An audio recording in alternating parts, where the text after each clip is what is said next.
questions that cannot be answered with an app. Everything can be answered with an app. I know.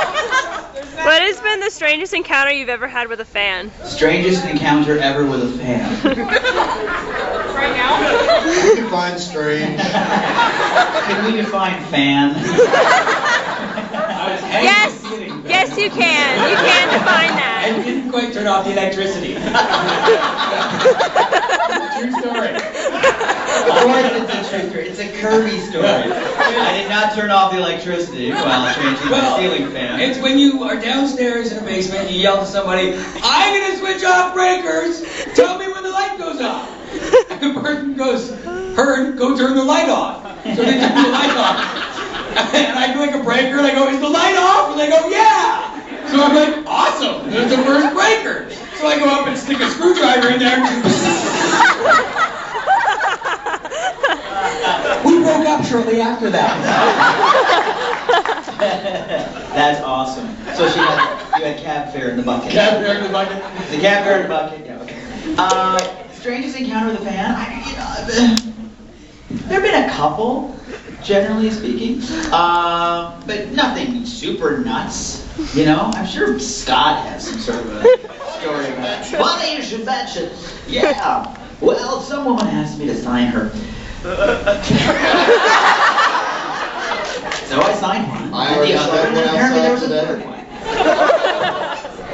And in Virginia, it was spectacular.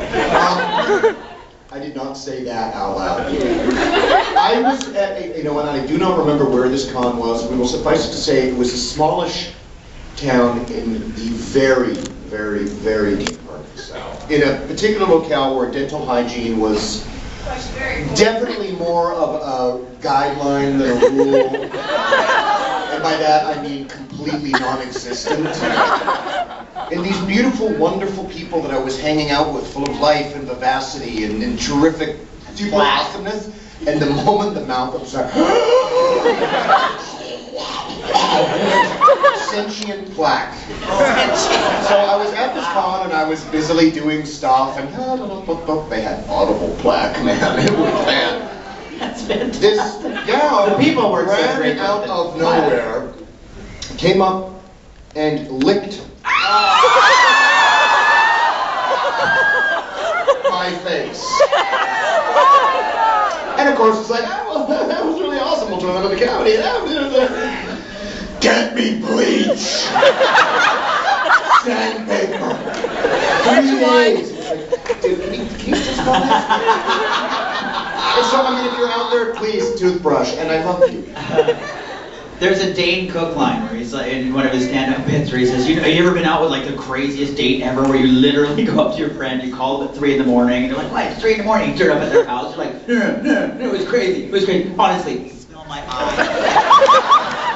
Smell my eye.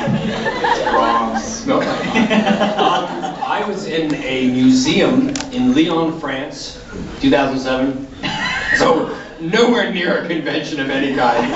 I'm walking through this museum, and there was a group of French students and their teacher, and they were looking at the same things in the museum I was walking around looking at, and this one girl kind of kept looking at me.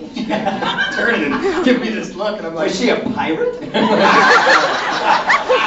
She got no idea. She was giving me the one eye kind of trying to focus in on me, and I was like, what the hell is she looking at? And finally she comes over and says in perfect English, because she was from New York, she's like, are you Kirby Morrow? And I'm like, yeah. She's like, oh my God! Oh my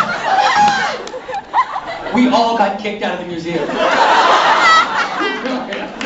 The French security, get out! I don't know why I made them German. Get out! There's a guy on a security guard exchange program. They're very efficient, those Germans.